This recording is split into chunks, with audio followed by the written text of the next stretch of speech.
Warning, the following podcast may contain descriptions that some listeners may find distressing. Listener discretion is advised. Any views are all our own and do not in any way reflect the places where we work.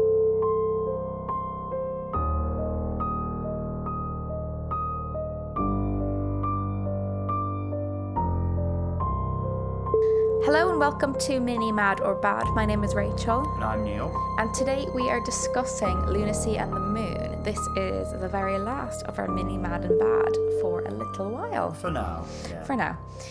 So when things are particularly hectic or unsettled at work, whether it be in mental health or not, staff always ascribe it to there being a full moon.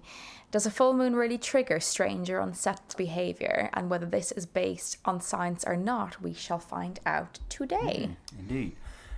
So first and foremost, just a little bit of history to explain the term lunacy and how it relates to the moon.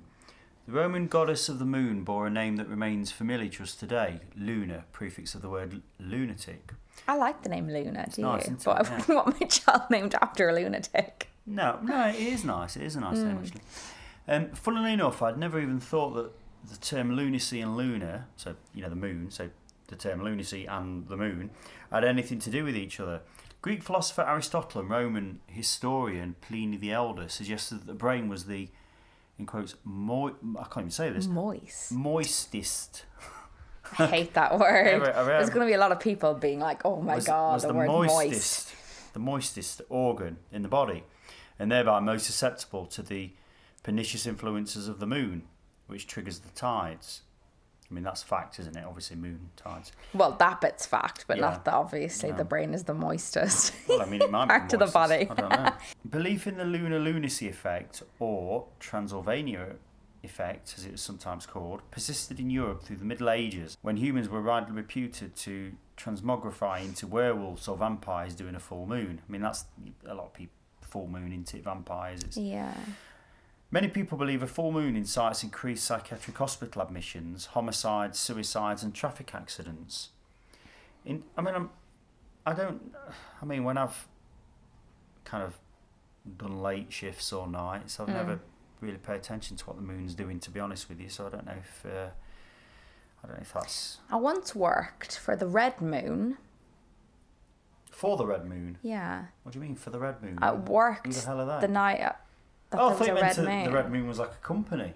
No, maybe it should be some kind I of once psychiatric worked mental health for care the red company. moon. Oh, right, okay, yeah, and It was very settled. Oh, So okay. I can't really Anyway. say much. yeah. Oh. Yeah, I mean, I don't know. In 2007, several police departments in the UK even added officers on full moon nights in an effort to cope with presumed higher crime rates. Isn't that nuts? That is fact. Yeah. I mean, it's... Cray. Could you?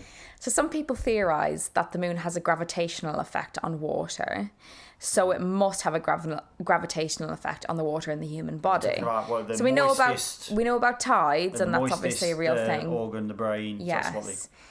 In theory, this sounds quite plausible as the body is obviously made up of 70% water. However, there's absolutely no scientific evidence to support that this would in any way, shape or form have an effect on brain activity.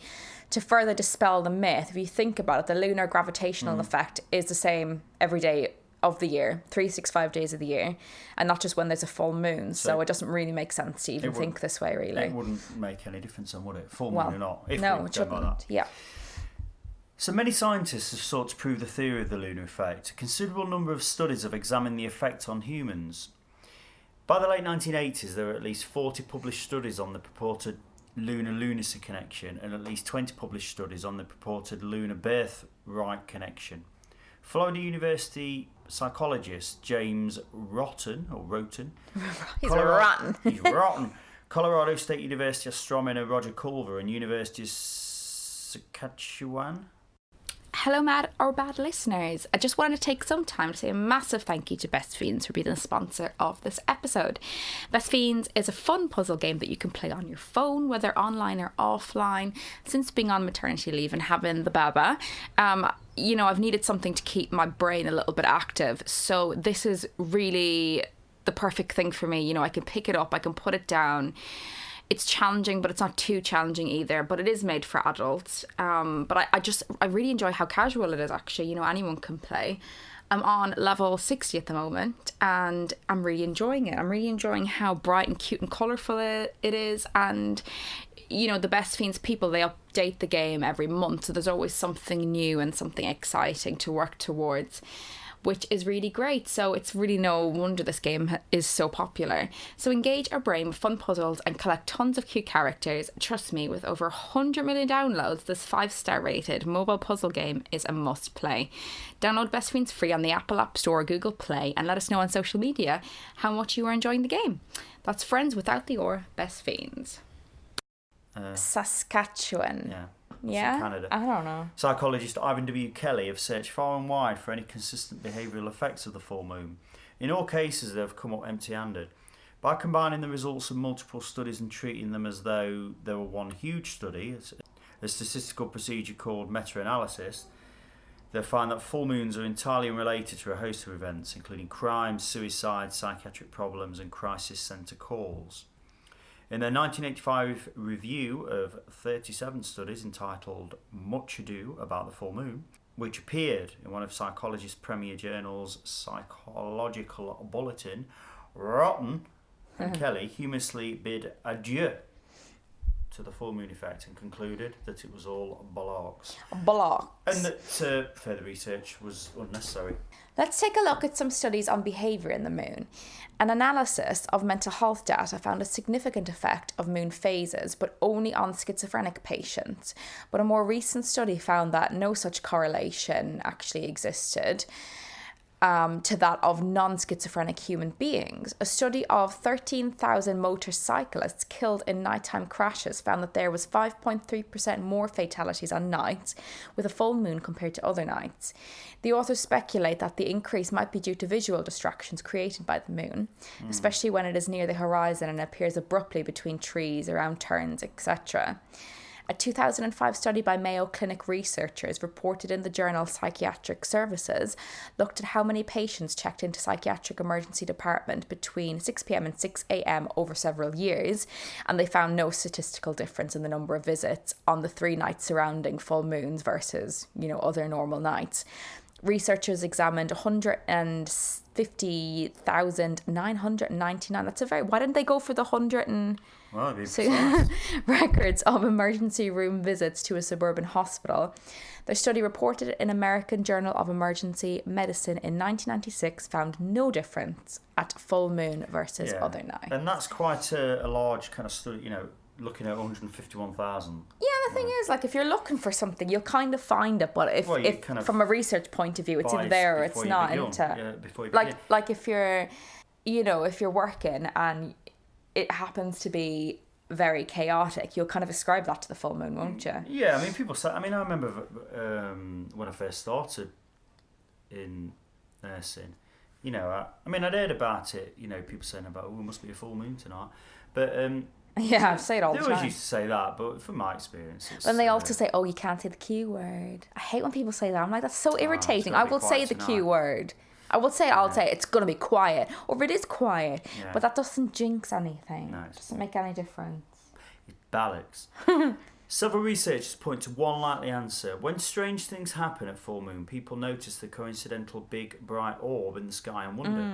When strange things happen during the rest of the month, they're just considered strange or abnormal. But crucially, people don't tie them to celestial or mystical events. Yeah, because something happens, you think, it's full moon. And then definitely. You look for it. You look for an explanation, don't you? It's human nature, really. It is. If police and doctors are expecting that full moon nights will be more hectic, they may interpret an ordinary night's traumas and crisis in that way. So it's kind of like a bias thing, isn't it? Yeah. It's almost a self-fulfilling prophecy, in a way.